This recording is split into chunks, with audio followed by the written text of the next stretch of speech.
There we go. Perfect. Quick ambient noise check. Pretty much nothing. Love to hear it. Alrighty. Hello and welcome to Couldn't Scare Less. I'm your host Trip, and today we are talking about the 2008 film Splinter. This is one of, if not my favorite movies in the zombie subgenre, a very crowded subgenre with a lot of good and a lot of bad. I absolutely love it. Some people disagree with me that this is a zombie movie. I say that they're wrong. Might be a topic for another day for what is defined as a zombie movie. People will say like 28 Days Later isn't a zombie movie because they're infected. They're not zombies. I disagree. People would say this isn't a zombie movie. It's a thing like. I really disagree about that take, but it's a take that exists. So let's get into Splinter, shall we? A horror movie doesn't have to be insightful or in some way psychologically compelling to be a good movie or a good horror movie. I do have a preference towards that usage of horror to convey larger, the kind of harder to pin down themes. But that doesn't make horror movies that are just well-made, air quotes, scary horror movies any less good or valid in my eye. And we're talking about one of those today. Splinter is a good horror movie that doesn't really have many bigger, grander themes. Even though it's, a zombie movie, which zombie movies tend to be pretty good at conveying that. They get some extra depth from the nature of the genre and its origin and kind of how zombies came to be and their existence as a critique on society. Though that is going to be a topic of its own, like I said. It's really good. It doesn't win the award for most inventive zombie concept, but it probably gets like silver or bronze because it goes outside of the box in a good way, I think. And one of my favorite things is it's not a large-scale, end-of-the-world kind of catharsis, badass simulator, alright? Splinter was a claustrophobic, tight-knit film. But if someone wants to know, if they're asking me what the best all-around zombie movie is, right now, this takes the cake for me. It makes me feel that kind of, almost those same kind of psychological horror vibes, which are hard to get in a zombie movie. Though I'll say this movie does a disservice on communicating itself to people, because on a lot of platforms, it describes its zombies as porcupine-like, which is not the best way to call them. Just because they have those little black spiky things we'll get to later. Which I don't know why they decided to market it as porcupine zombies. That was such a bad idea. But it's a great movie nonetheless. Honestly, if I had seen the description they called their zombies porcupine-like, probably would have never watched it in the first place. They're more thorny like a plant. Or I would just leave it out of the description entirely. Anyways, before we get too much further, let me run through the Does the Dog Die trigger warnings for this film to let you know if this episode is good for you. No dogs die in this film, which is good to know. But some trigger warnings that are present is addiction, as well as the discussion of addiction. There is animal death. What's the word? I believe it's a raccoon that dies. But it's ambiguous. This said dead animal is just treated as roadkill.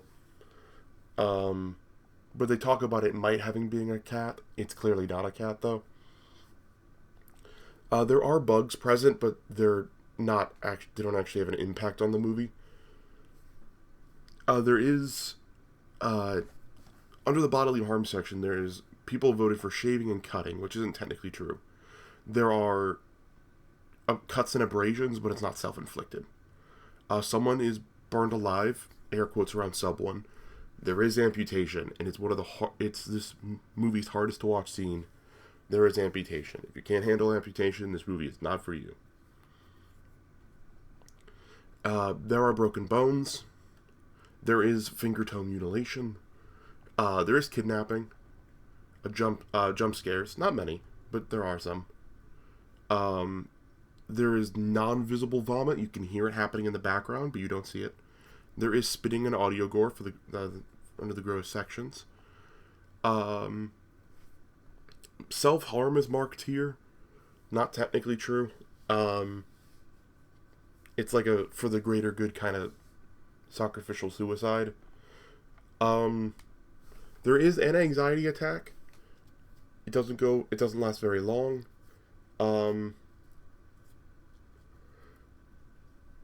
People were split on if there were claustrophobic scenes. I would say yes, but not in the kind of way that would typically trigger claustrophobia, as far as I know. Death by suicide, yes, technically. There is shaky cam. And there's blood and gore, and there's gun violence. And those are the does the dog die? Trigger warnings. Someone voted yes for nuclear explosion, which is not true. So, let's get into the newest section of the kind of the explanations before I get into the synopsis, a cast showcase. Splinter actually only has 6 actors in the whole film, which is impressive. We could technically go through all 6, but I'm going to focus on our main cast. The 2 couples. We have Shea Wigman playing Dennis Farrell, who I basically don't call Dennis at all in the script. I call him Denny, because that's what he's first called.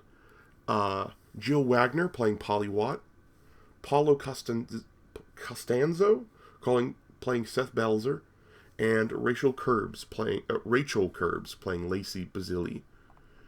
You might know Shea Wigman from Take Shelter, a movie that is also on my list, my ever-growing list, for things to cover on the channel. He also is the voice of George Stacy in Across the Spider-Verse. He has been in 99 different movies. Bro's been in everything. Wide range of things. Do I know him from any of these other things? He's in Vampires vs. the Bronx as Frank Polidori. Again, another movie that's on the list. He plays Detective Burke in Joker.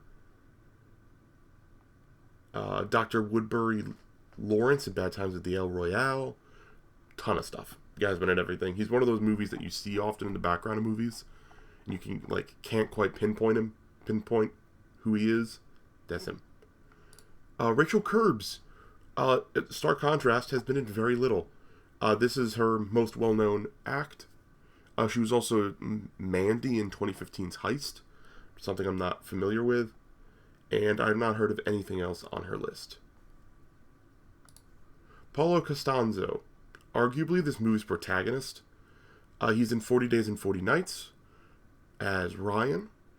Plays Evan R. Lawson in Royal Pains, Ruben in 2000's Road Trip, Mateo in Upload, the Amazon Prime series. He's been in 40 other things, but those are he also plays as a guest in Criminal Minds, apparently. Oh, and Laura Boone in Designated Survivor. How can I forget? The thing I knew him from most, besides this movie. Then last but not least, we have Jill Wagner. Jill Wagner, on her IMDb, this is her most well-known thing. But she was also Kate Argent in Teen Wolf, Laren in Stargate Atlantis, and Stephanie Bravin in the movie the same name, Bravin.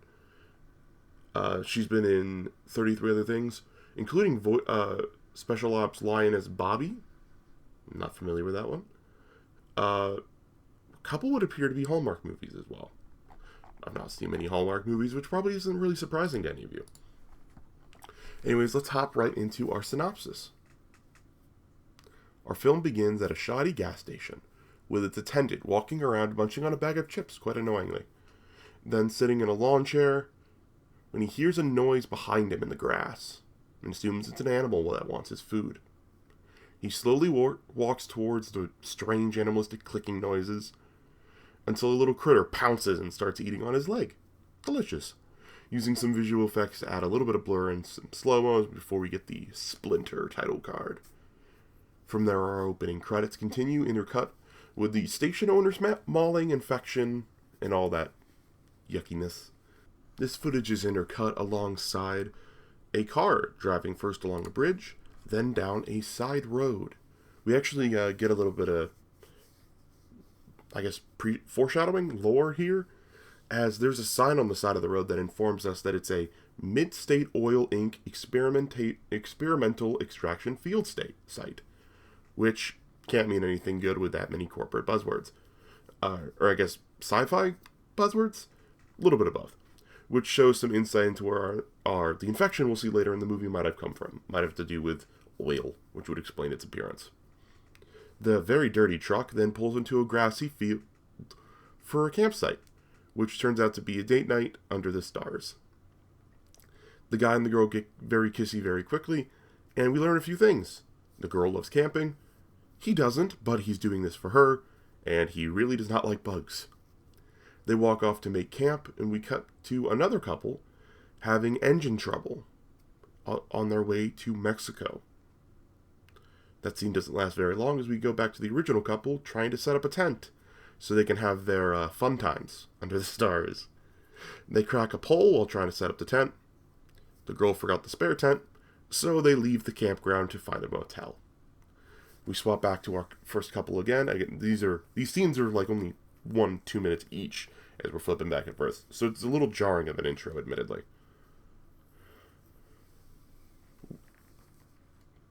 We see one of the people in the second couple, named D, grabs a revolver from a bag and chucks the rest of their stuff off into the woods alongside the car that they have basically had drive into a tree to hide.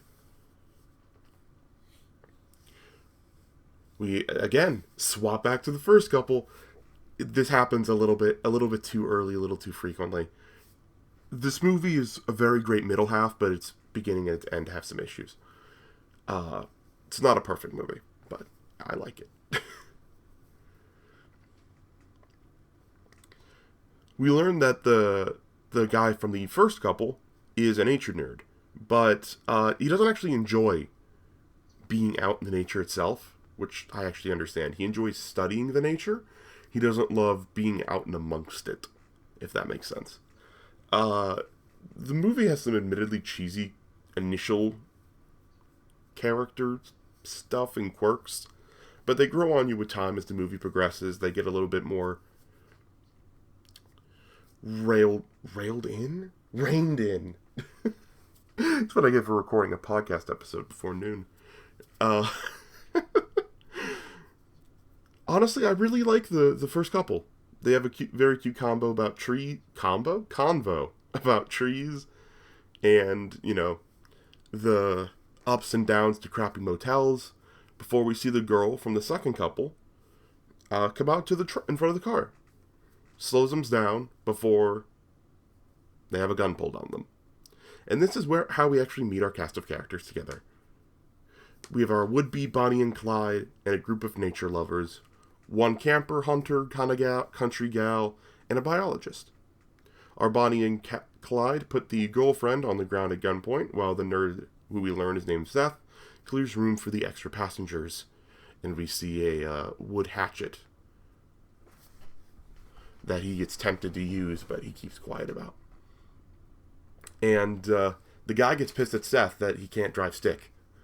And we learned that the girl from the robber couple, our Bonnie, is named Lacey. If you like playing our character name game that I do at the beginning of this this is 13 minutes, and we know 3 out of 4 of our protagonist names. And we get our fourth and final at the 14-minute mark, when D/Dennis/Denny, whatever you want to call them, takes out their wallets and phones, throws the phones out the window, but also reads out their IDs, identifying our country gal as Polly. Denny has some funny dialogue, trying to understand the characters of Seth and Polly based off the contents of their wallets, which reveals Seth is working on his biology PhD, which makes a lot of sense, and Lacey is asking him if he's a doctor because she wants him to write up a prescription for her. Gets a seat kick from Denny, indicating a possible drug problem, which we get confirmation of later. As Polly's asking, hey, where are we supposed to take you? Person who has me at gunpoint. They run over a little critter in the road, which was our infected animal from earlier. And they get a flat tire from running it over. Strange. Lacey starts muttering about the dead cat she misses. And Polly goes to get the spare tire. Denny again gives Seth crap for not being the one to wear the pants, or so to speak. Though I'm glad this movie doesn't try and make Seth some kind of nerd god of survival, like some zombie movies try to do. In a way, because that typically makes the character seem less human than the zombies they're dealing with. All of these people feel like people, and that's a rarity in the genre. Lacey continued asking about Ginger, thinking this roadkill is her dead pet Ginger. And now that everyone is out of the car, Denny passes the gun off to Lacey so that Denny can help with the tire. Lacey and Seth go to see, if what they hit's alive, leaving Polly and Dennis to change the tire. If you can't handle animal stuff, now's a good time to look away, if you were watching this movie. Because there's some gnarly and kind of sad roadkill to look at here. But it's really gross, obviously, because it's a zombie creature. You got his black ooze and these little spikes. Lacey is assumedly experiencing some withdrawal symptoms and still is mistaking this for her dead puppy Ginger. Which Seth tries his best to, console, but also clearly doesn't care too much, which is valid in his position, but also doesn't want her, trying to pick up the roadkill. During this, we see, while they're changing the tire, Polly very seriously considers hitting Dennis with a tire iron, but ends up not doing it in the end. But while swapping the tires, Dennis gets a thorn or needle in his finger from the tire. This is why they call their zombies porcupine-like, is because of these little thorns, which he quickly just pulls out and tosses it, forgets about it. They appear to be all over the bottom of the tire from crushing the critter, which is what caused the tire to go flat. It serrated the tire with all these little porcupine-y spikes. No one really thinks that's weird, though. Which, to be fair, Dennis is the only one who sees it. Why he doesn't find it strange? I just think he has other things on his mind, to be honest. With Lacey at gunpoint, and Lacey at gunpoint has Seth examine the crushed possum, squirrel, raccoon. It's really hard to tell what this was. But, while he reaches down to inspect it, we can see part of its gut or torso area begin to slowly reinflate with this gross crackling sound. And as Seth reaches towards the roadkill, the black goop from its corpse begins to reach back towards him Venom style. Which scares Lacey, which makes her shoot it. Just a bang bang. Just shooting the roadkill. As you do. She freaks, tries to get them to leave without Seth, runs back to the car. They won't leave without Seth. Seth gets in the car, and they all speed away, as we can see the thorns growing off of the discarded tire, making a weird rattling noise as they start to shake. As the scene ends, and we go back to the people in the car. Lacey's acting significantly more unhinged in this moment, exhibiting the worsening withdrawal that she had been attempting to mask, and gives the gun back to Dennis. And we get some honest, care visible here, just showing how much Dennis actually cares for Lacey. They're clearly in some way on the run from the law. We'll find that out eventually. Both couples in this movie are surprisingly sweet. And even though the Bonnie and Clyde kind of nature here, you want to root for them. But as they pull into the red and white gas station to get some gas, it's the, there's they actually fix the truck because they're leaking fluid.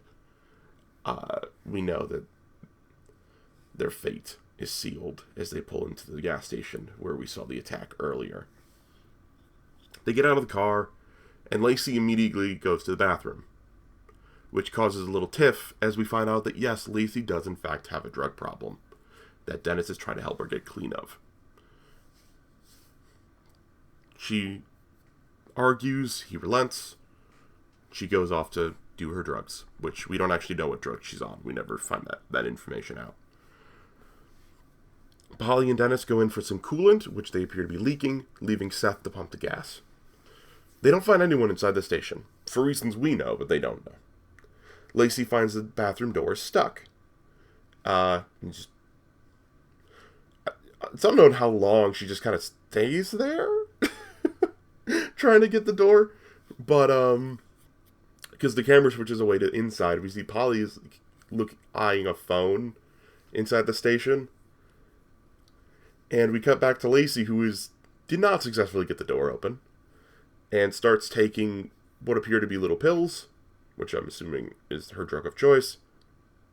And Denny, inside the station, looks down and sees that his finger is looking darker a little bit. But upon noticing the lack of staff inside the gas station, he's like, you know what, screw it. He grabs a snack off the shelf, rips it open with his teeth, and just eats it. It looks like it was like trail mix, or maybe like M&M's or something. And Lacey finally gets the bathroom door open. Yay! Only to see that it's the gas station attendant who is infected and turning and is begging her to kill him, as we see some real bad wounds on his face and his chest. The bathroom is covered in blood in the black goop and spikes. These little thorns. Lacey freaks, runs out the den, saying that there is a man covered in spikes in the bathroom, which gets Dennis to go like a, girl, what are you talking about? Kind of moment before the infected man tackles Lacey into a gas pump, killing her immediately by breaking her neck. It's hard to tell if she hits the gas pump and snaps or the ground, but she did.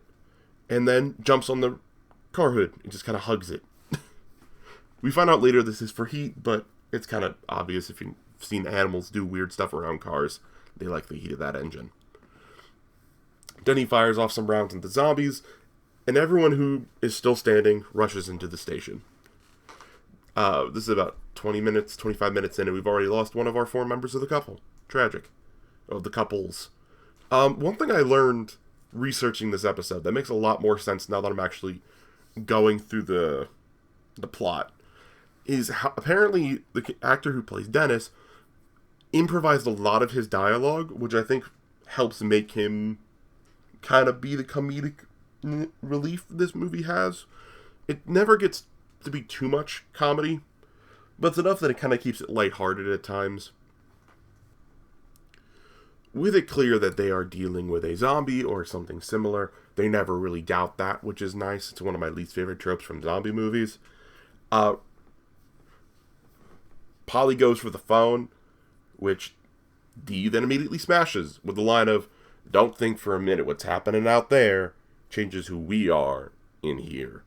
Honestly, that could have been the tagline for the movie, and I would have loved it.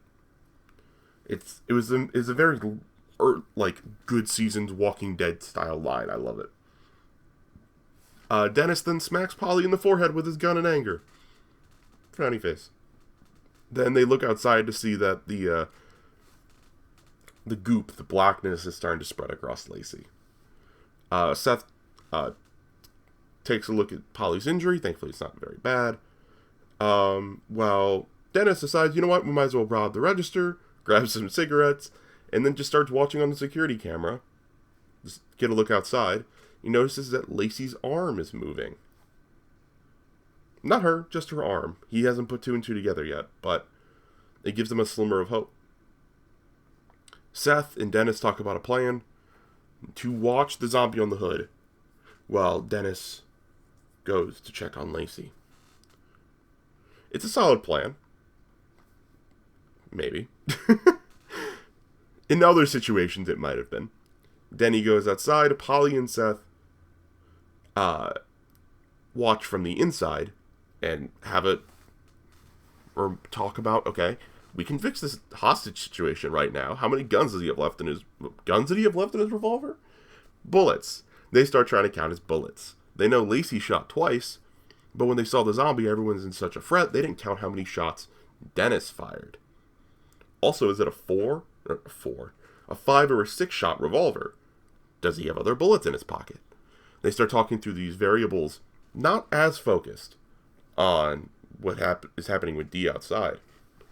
And if he does have other bullets, he can just shoot through the glass to get back in and presumably kill them if he needed to.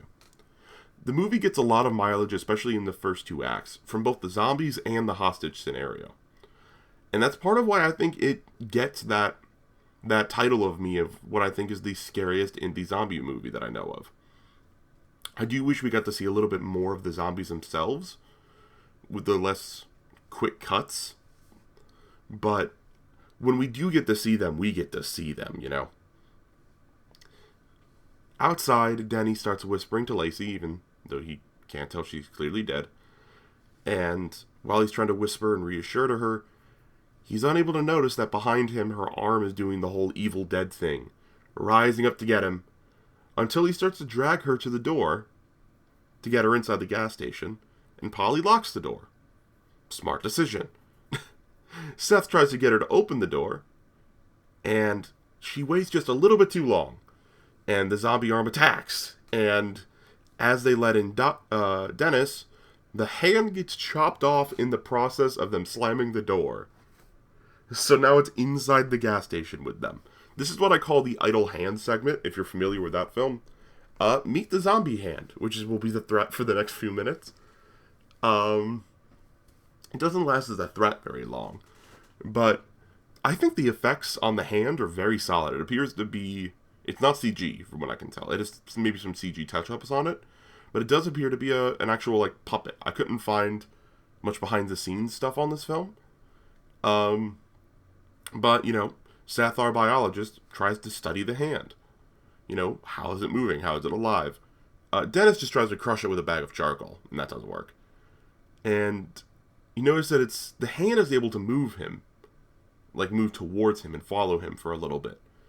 But the hand pretty quickly stops and starts digesting the blood on the floor, which he compares to a mold. And it suggests that black goop we see is like kind of the waste process of whatever this pathogen is consuming blood, which is apparently, you know, it's food. And the black goop is more of a waste byproduct rather than like an actual part of the infection itself. Maybe that black goop becomes these little spiky mold things that can infect you, but it's unclear. And I love these little spiky mold zombies, and I find them a lot more horrifying, but also in sort of a cool, intrigued way, kind of like The Last of Us zombies. Also, though, screw The Last of Us people, by the way. I talked in the past about how I was considering doing a coverage of The Last of Us. Turns out the writer is a massively outspoken Zionist, so don't expect any Last of Us coverage from me. This little biology experiment is interrupted by the Lacey zombie being a full zombie and getting infected and starting to bash itself against the door, much to Dee's horror and sadness. Seth comes to his side to make sure he doesn't let her in, and they all try and get away, get out of the gas station now that the front door is locked, and has an extra threat outside via the back door, which they find is boarded up. It also turns out to be locked, and they don't have the key, obviously. Seth goes looking in the front room for a key at the register, as we can hear the banging get louder and louder, and he doesn't find anything. Denny suggests that they just pop the door off the hinges with the screwdriver, which is clever, clever. If they're not planning on staying in the gas station, it doesn't make sense to keep the door there, if it's the thing that's keeping them from getting outside. He's still kind of out of it at this point, so while they're looking for the parts for his plan, we hear Dennis kind of monologue a little bit. Sad about losing the love of his life. And all the plans they had for a life together in Mexico. To get her clean from her drugs, and to have a baby, and, live a normal people life. Seth and Polly get the door off the hinges using a screwdriver they find in, like actually for sale in the gas station. They pop the door off only to see that there's a steel barring on the outside with another padlock. Because the people who own the gas station knew that their old back door was crappy and weak. So they had, something on the other side of it. Makes total sense. Where I live, we have some very crummy looking gas stations who have a similar door situation where one door is broken, so they have another door attached to it. And while they're examining the back door, they find that the front door zombie, Lacey, is gone. Which Seth assumes means it's on the roof. And we find out why as they see a cop has arrived on the scene and immediately recognizes Dennis. Apparently he's wanted for something bad enough that they want to take him out feet first. This movie's a little old for that to have, more accurate police portrayal of her just immediately opening fire. But apparently he did something pretty bad, which we'll find out later. And honestly, the punishment doesn't fit the crime, IMO. What he did isn't great. But it's not bad enough to just, shoot him on sight for. I don't think. At least from the police officer's perspective here. Seth and Polly try and beg her to get back in her car. And by telling that there's something outside. And the police officer's like, no, don't worry, you're safe now, you're safe now. It's actually Dennis then who actually steps up and asks her, okay, you got me. Go to your car, bring everybody, bring more state troopers, bring me in. But, she just thinks it's a trick, and she'll call in reinforcements, but without breaking eye contact. She's not going to look away. Right as the Lacey zombie comes down and just punches her, and then rips her body in half and takes the torso onto the roof. It's kind of gross, actually. It's not too shown, super graphically on screen, like the Day of the Dead kill. Great movie, by the way. But it's pretty graphic, and it rattles the characters to quite a heavy degree. We get to see a trail of the blood and black goop going up the side of the building onto the roof. As we can see, the black mold stuff starts reassembling the cop zombie to feed on its blood and to, kind of fuse it to the existing Lacey zombie. This is why some people call it a thing like. I do disagree. I think it's still a zombie movie, just like how Evil Dead Rise is still a zombie movie, and something like that happens, and this happens in that. But Evil Dead zombies have always been kind of weird, and it's why I like them. Anyways, Polly wants to, just run, but Dennis points out that they're screwed, and,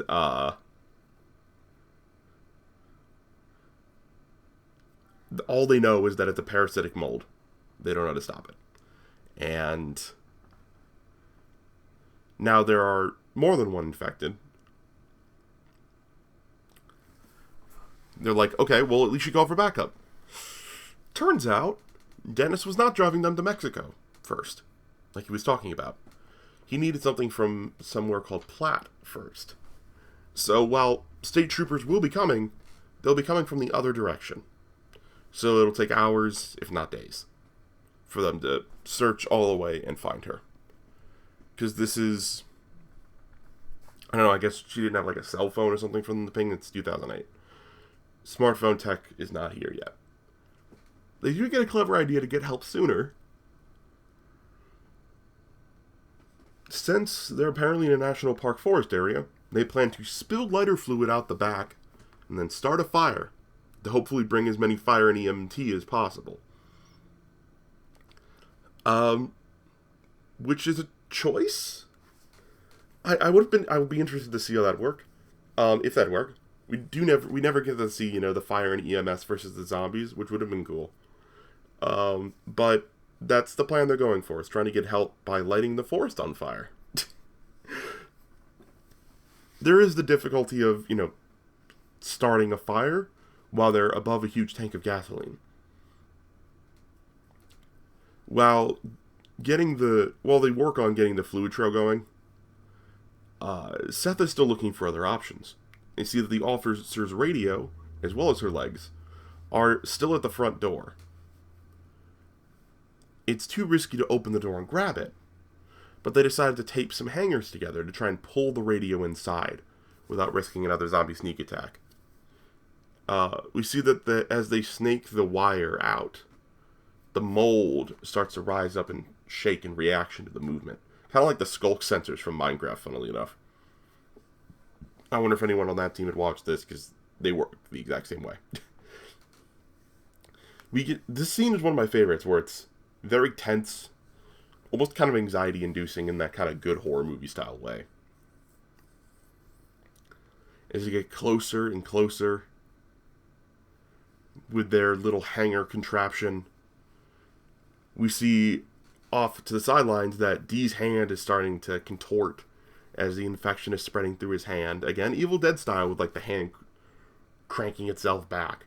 But he successfully hides it now with wrapping a t-shirt around it. Because the other two have more important things to worry about. Like the most dramatic claw machine in history, they try to lift up and eventually get hold of the radio with their weird little hanger contraption. The tension is palpable as they slowly lift the radio up so someone can get it.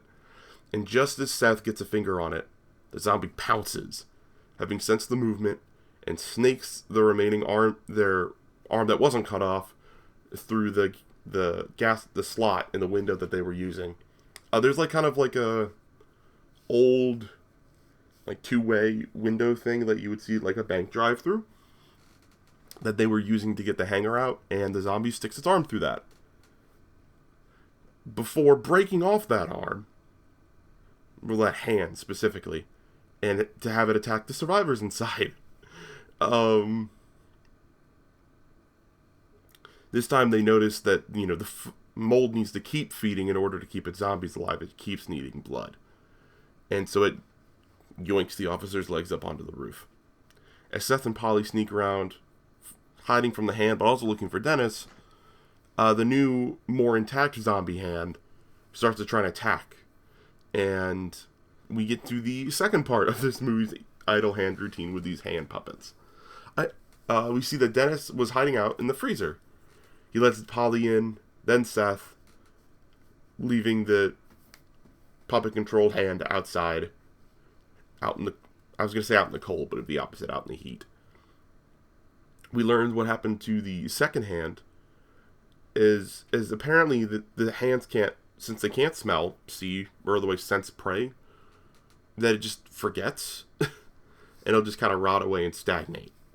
And that none of the zombies appear to have any intelligence of their own and work entirely based on instinct. Which is, you know, cool angle. Makes sense, more so, naturally speaking. And this is when Denny reveals his own infected hand is starting to become an infected arm.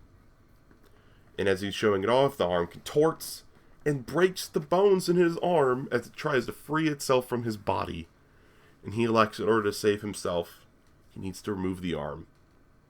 But the only blade available is a bone cutter. Box cutter. Sorry, not a bone cutter. He's not that lucky. He starts to saw away at it with the box cutter, but passes out from the pain, leaving Seth and Polly to finish the job. This scene's not for the faint of heart, as they wrap the infected arm in plastic sheeting. They continue to cut off the arm's skin with the bone cutter. They get all the way around the flesh, but it just can't get through the bone. And the only thing they have left in the refrigerator room to get it done is a cement block. As we get a cutaway as Seth slams down the cement block to break the bone off and finish the amputation. It's one of those hard to watch but can't look away scenes. I don't typically do great with self-mutilation stuff. So the fact that he passed out and Polly and Seth had to do it for him actually made me more able to handle it. This movie is, you know, it doesn't waste your time. You know, it's a kind of a quick 90 minutes. We're 70 minutes in here. And quite a bit of action happens in that time, but we get a little breather here as we enter our final act.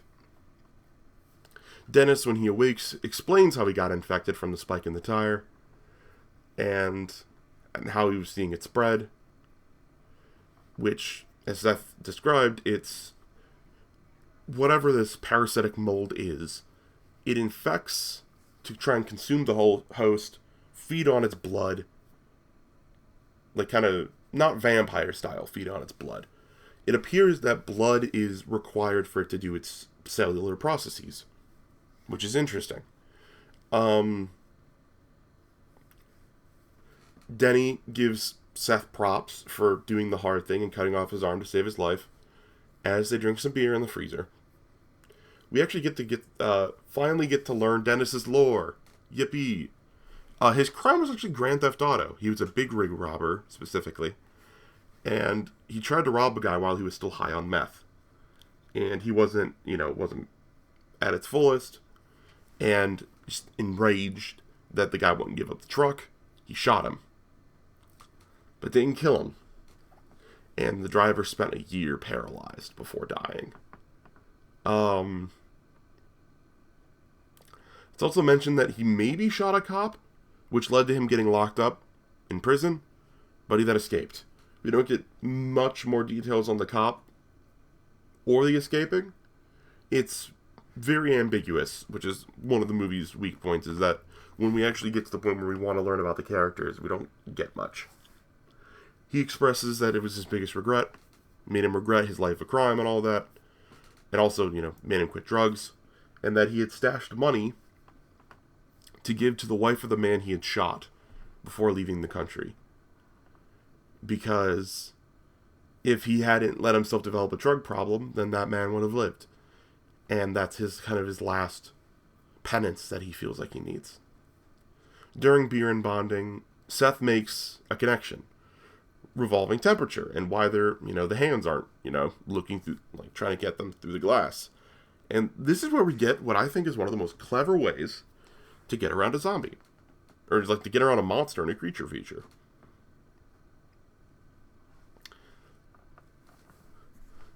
Seth, they go back out to the front room. The hands are gone or dead or feeding.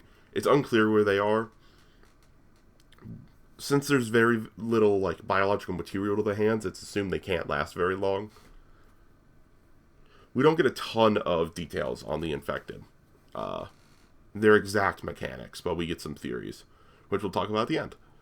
But Seth goes to pop the security tape back in, and they reveal the thing's weakness.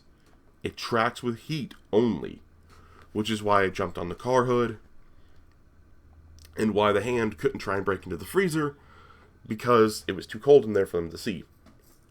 So they go with a very, very risky but clever plan to take advantage of the, quote, global warming in July, because it's apparently 30 degrees at night, which I can see. Before I thought that was impossible, but now I live in the South during global warming, and that's how it feels here. They use a thermometer and a lot of ice. They lower Seth's body temperature low enough to be lower than the ambient temperature outside, so that the creatures can't see him and he can get to the sheriff's car. I like the idea and the way they play off the weakness well. And it's not a weakness that necessarily makes zombies less scary, though if it's unclear if the bigger, more intelligent zombies, or like the more capable zombies, would kill themselves to fire then, if they just chase after heat. We see with the big last zombie that might be the case, but it's unclear how much of, like, it doesn't just run in there thinking it's prey. It's unsure, which is why they end up having to shoot it in there. Anyways, the scene we get with Polly and Seth talking as he's freezing himself down is really sad, because Seth is doing this 100% believing it's a suicide mission and he will not survive it. When Seth gets the temperature, they also grab some firecrackers to distract the big remaining zombie as he goes out on his cold car stealth mission.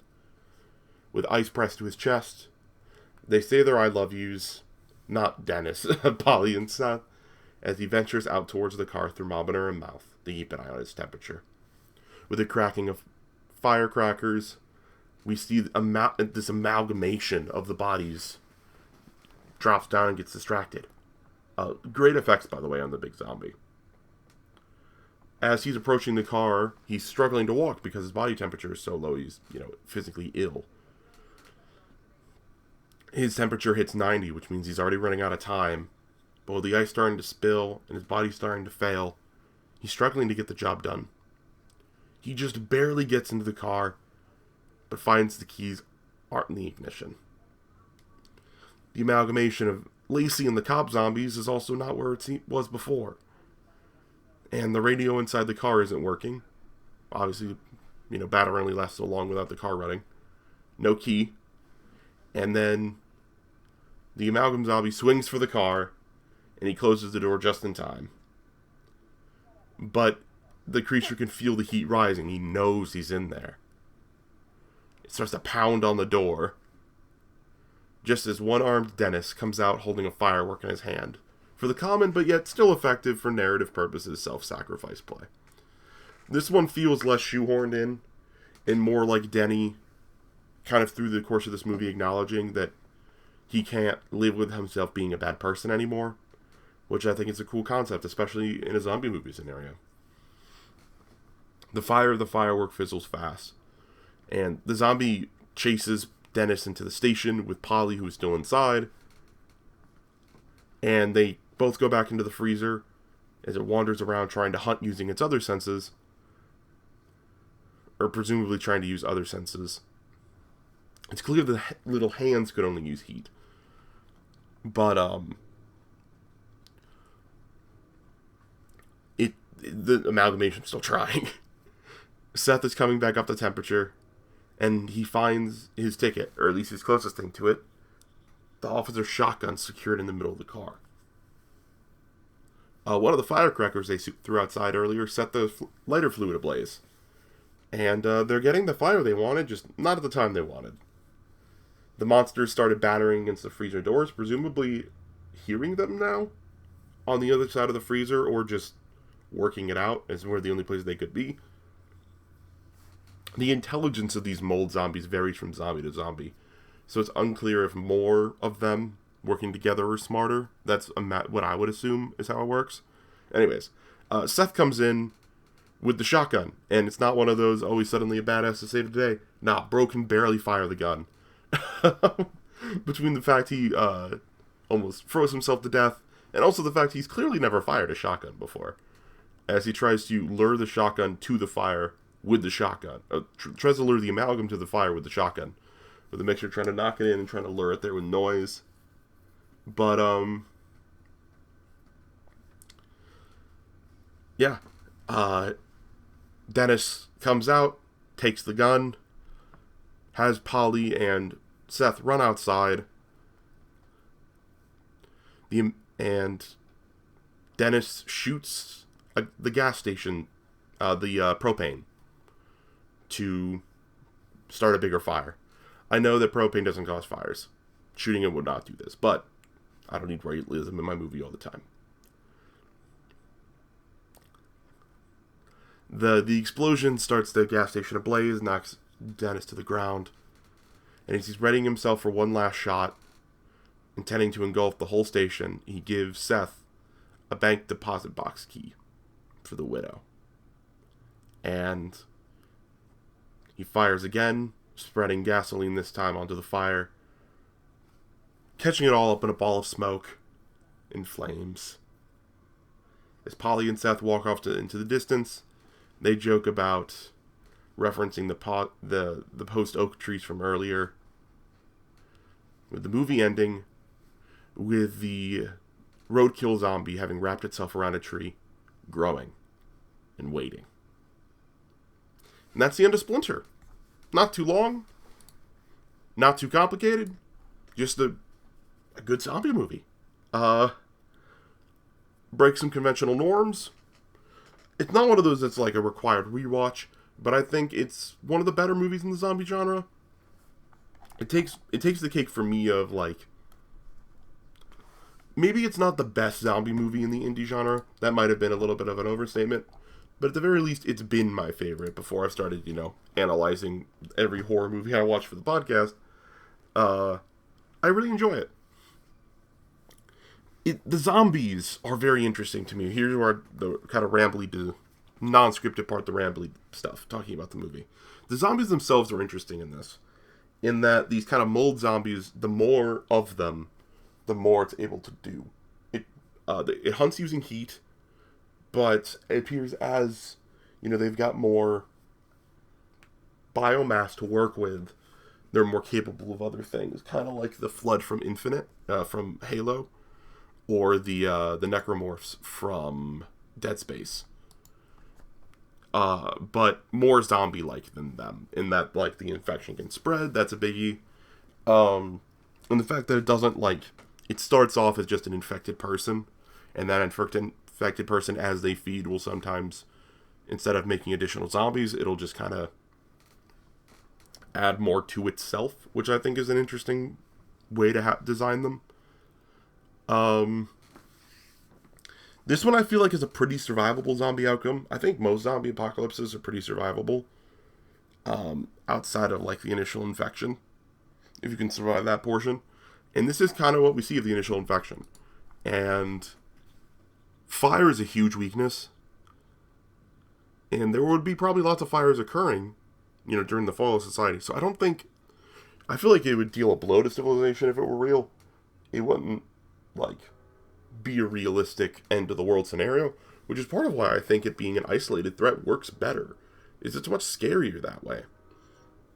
If there were tons of these things, they would figure out the fire thing really fast, and then just burn everything. And the zombies would walk into the fire, die, movie end, and it would be boring as hell.